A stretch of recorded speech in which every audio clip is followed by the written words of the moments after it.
讲到台股今日封关起超过500点，收伫咧33605点。那讲到这台积电呢，也收伫咧1915块，拢出现历史新高。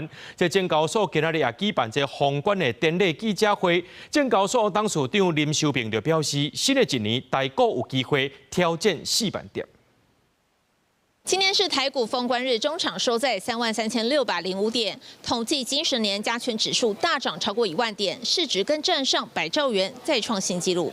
全年台股一直创下纪录行悬，那是以证交所今年元月上新的证券总开户人数1385万外人来计算，平均每一个股民赚245万。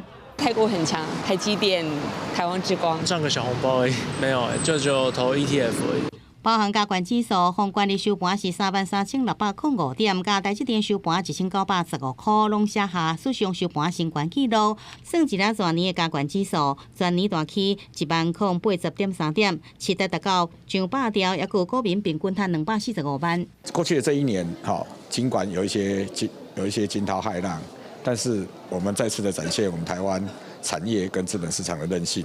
看这台股行势，对2025年2月初3头一个交易日大落1023点，到4月初7，美国提出对顶关税，迄天大落2065点，是史上落上侪点的。初到收盘17391点，是全年收盘上低点。4月28听讲，因为美国关税谈判有进展，激励台股重回2万点。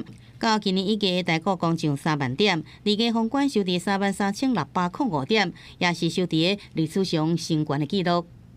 去年降了3码，今年应该还是有机会继续降的情况之下，其实资金行情会透露出这部分的一个宽松的一个情况，对于整体的股市的资金的动能，其实会有蛮大的帮助。指数不可能一直涨一直涨，好，因为它这种情况就变成说急牛的方式会回档修正，会让你感觉像急熊。他对台湾的股市是很有信心，但是现在是在相对高档，如果我再买下去的话，会不会套牢在高档？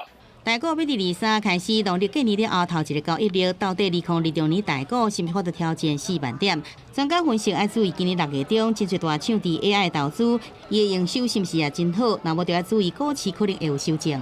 记者综合报道。